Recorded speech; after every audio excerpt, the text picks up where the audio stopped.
My wife blindsided me with a divorce, and my world came crashing down, but I managed to rebuild myself and made it clear on my face. How many angels can dance on the head of a pin? How many stars exist in the sky? How long does eternity last? I can't answer the first two, but I do know the answer to the third. It lasted a few years, 3 weeks, 5 days, 2 hours, 10 minutes, and 50 seconds. More or less an instant, naive me, I believed the until death do us part was going to last much longer. But damn it, at 3:14 p.m. on Friday, June 15th, the sheriff's deputy walked up to my desk and handed me an envelope. "You've been served," he said, and then turned with precision and left the bank. Every second weighed on me as I opened the manila envelope and read the words, "Petition for dissolution of marriage." I felt a pressure in my chest, as if I were having a heart attack. I wished it had been that simple, and it got worse. There was also a restraining order preventing me from returning home, the home that had been mine before we got married. It said I couldn't even call Emily to ask why she wanted the divorce. My 4-year wife declared under oath that she feared for her safety if I tried to contact her. I guess she forgot to tell the judge that we had been together the night before, twice. Correction, I made love to her. She was cheating. I had to go to my mother's house with only the clothes I was wearing and reclaim my old room. To say I never saw it coming would be the biggest understatement ever. I was a happy fool making plans for the future, imagining children who didn't yet exist, dreaming of growing old with my best friend. Everything I knew shattered into pieces. The next month was a hellish whirlwind. My finances were scrutinized under a microscope, as if I were going to hide $1 to buy a cheap lunch. The filings kept coming like Dante's Divine Comedy, each level of hell worse than the last. I went through them all, through it all. I kept asking myself one question: why? You don't think clearly when your soul is broken. So I accepted everything. The only thing I asked my soon-to-be ex-wife was to answer that one question. When the court date arrived, she didn't even have the decency to do it in front of me. Instead, her clever lawyer handed me a single sheet, not even handwritten, but typed double-spaced with wide margins.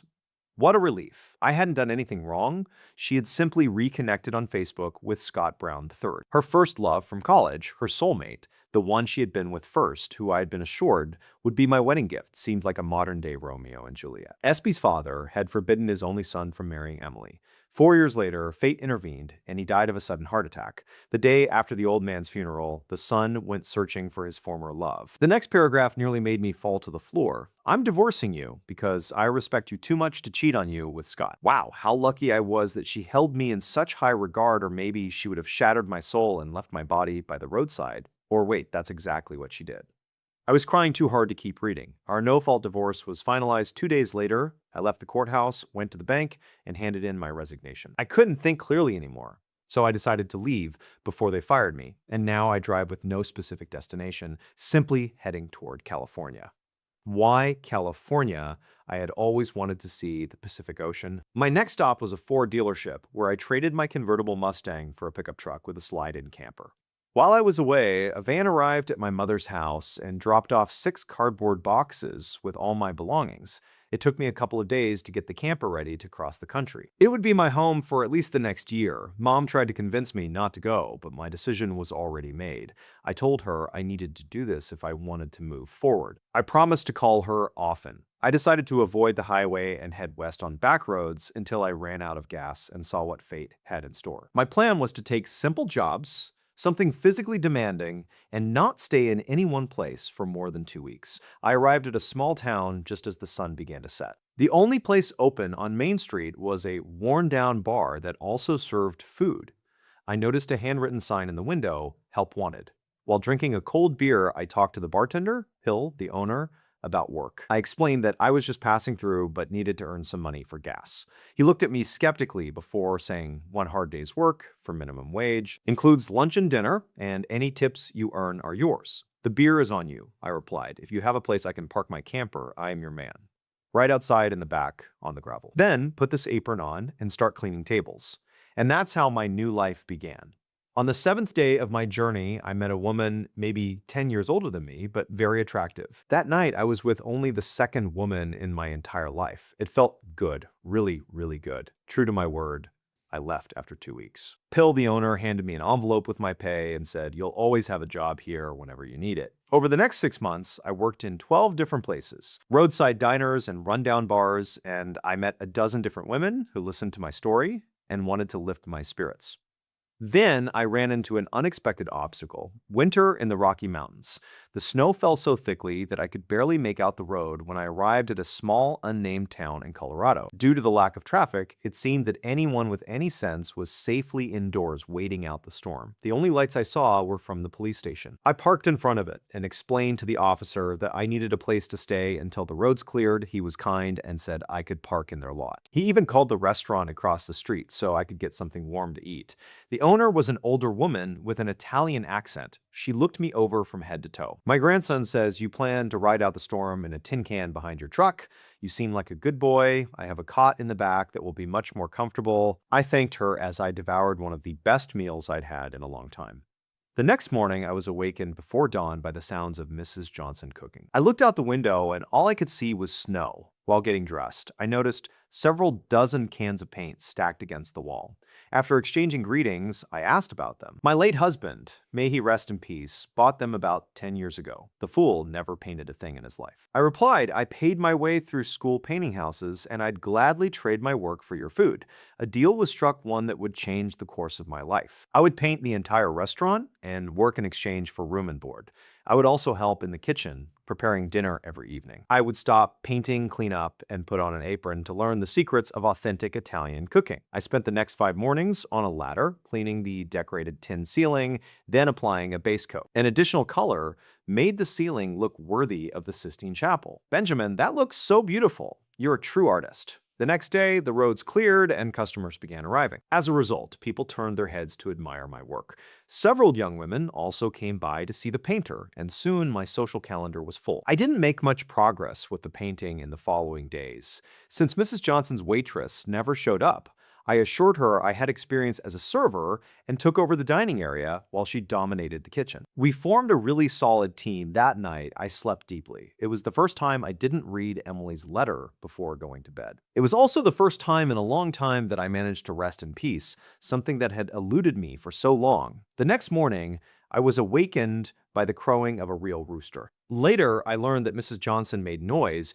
to wake the rooster during the break between lunch and dinner. I stayed by her side and began learning her secrets. Mrs. Johnson loved to sing, especially romantic Italian songs. Soon, she had me singing in harmony with her. She also decided to teach me Italian while we cooked. I learned quickly, and before long, we were trying to converse in her native language. Well, maybe converse was an exaggeration, but I absorbed everything she said. She was the most patient woman I had ever met in my life. The lessons continued nonstop.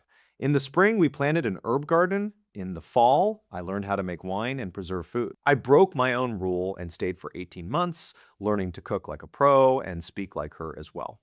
I finished painting on a warm spring day and told Mrs. Johnson it was time for me to continue my journey. She smiled and said she understood. They threw me a farewell party worthy of a hero. Mrs. Johnson gave me several gifts, including a handwritten recipe book and a box of homemade wine. After giving me one last hug, she handed me an envelope with a name and an address. "When you get to San Francisco, go see my cousin Anthony. Tell him you're the son I always wanted." I decided to do some sightseeing and took a more scenic route to the coast. I even earned some money in Reno, the world's biggest little city, and yes, I even spat into the Grand Canyon.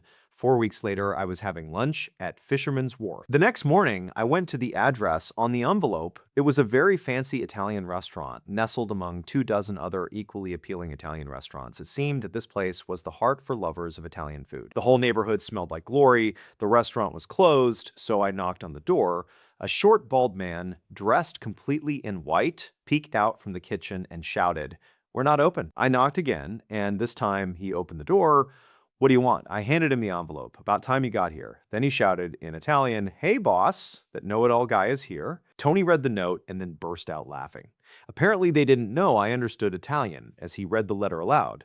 "That crazy cousin of mine says I should give my kitchen to this stranger and let him cook." His staff roared and threw out some very critical comments about how a man who looks like plain bread thinks he can cook like one of us. I decided not to respond. Tony noticed the large cardboard box and 2 full bags beside me. "What's in there, chef? You moving in?" The employees mocked me in Italian. "A gift from Mrs. Johnson." I opened the box and showed 4 bottles of homemade wine. Tony asked for a glass and uncorked a bottle. He poured a little to taste, then refilled the glass and took a sip. Who made this? The bottle was passed around and everyone got to try the wine. Mrs. Johnson taught me last year, if you cook as well as you make wine, maybe I'll keep you around. Tony called his daughters and introduced me to Courtney and Amy, the most perfect twins I could imagine, stunningly beautiful with jet black hair. Stutter, nice to meet you, and Amy smiled. Nice to meet you too. Courtney, however, gave me a mischievous look and said, so this is the legendary cook from Colorado. I heard someone behind laugh and declare, the legend? Huh, him, a legend. This was followed by a wave of laughter. And just like that, I was given my nickname. Tony announced in Italian, all right, let's see what the legend can cook. He may be crazy, but I trust my cousin tonight. San Francisco will be your judge. Courtney looked at me with hatred. You understood every word he said. My smile gave me away. She started scolding me in Italian until I answered in her native language. The kitchen staff watched us, astonished, as we argued face to face. Tony finally intervened. Save it for later, your boyfriend has work to do. Boyfriend? I spat at my feet, and she said I'd be lucky if I were just the dishwasher tomorrow.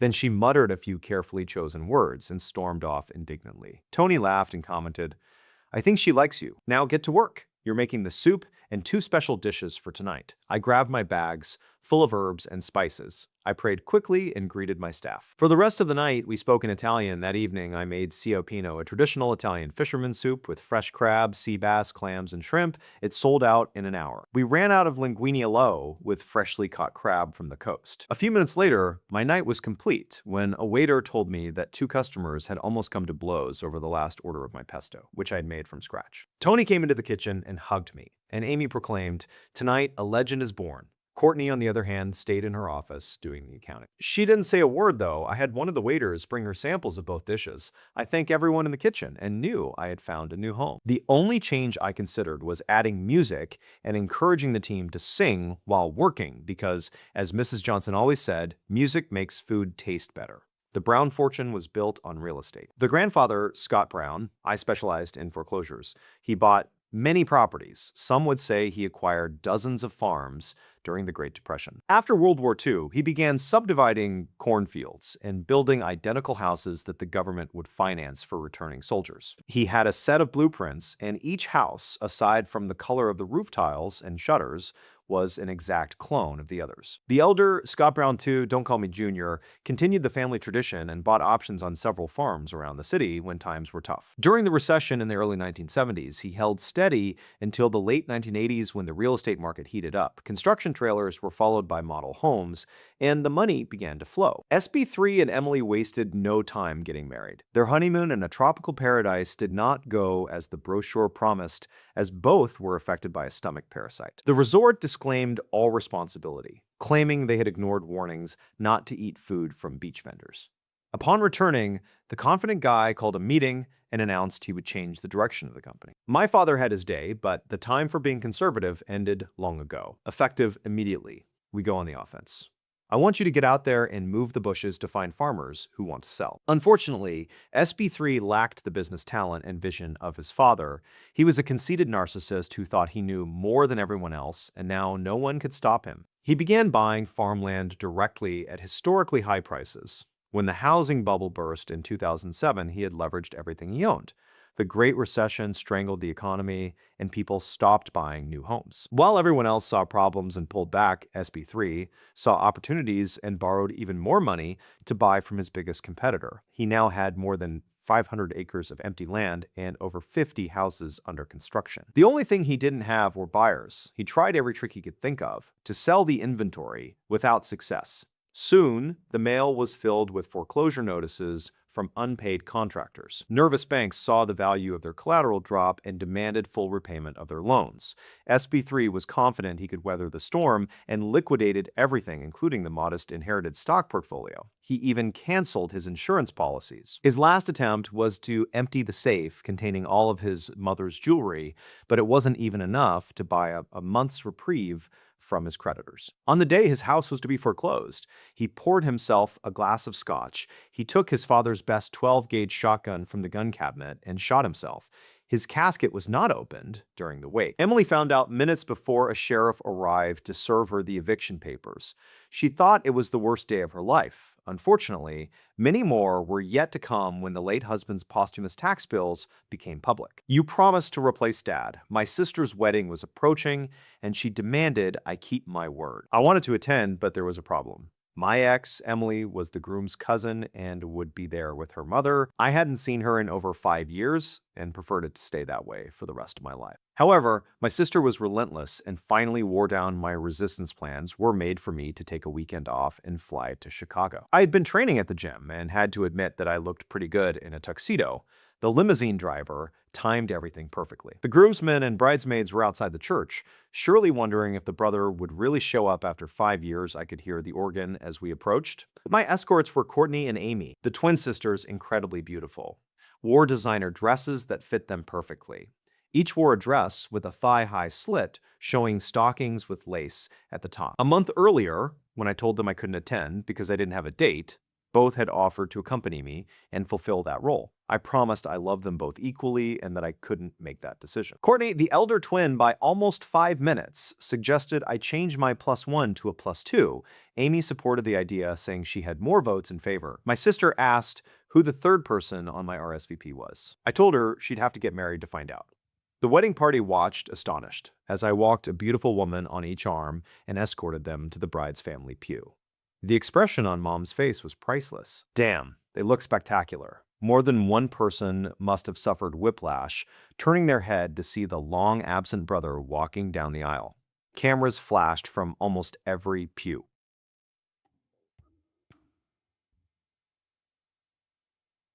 A group of high school friends clapped and whistled as we moved forward. I saw Emily sitting with her mother. Time had not been kind. She had gained at least 30 pounds. She had a confused expression on her pale face. More of my escorts kissed me before I returned to my duties as a groomsman. I met my sister at the altar and told her how beautiful she looked. She laughed and said, "You're an idiot." No one could top that entrance. We began the procession as the organ played the wedding march.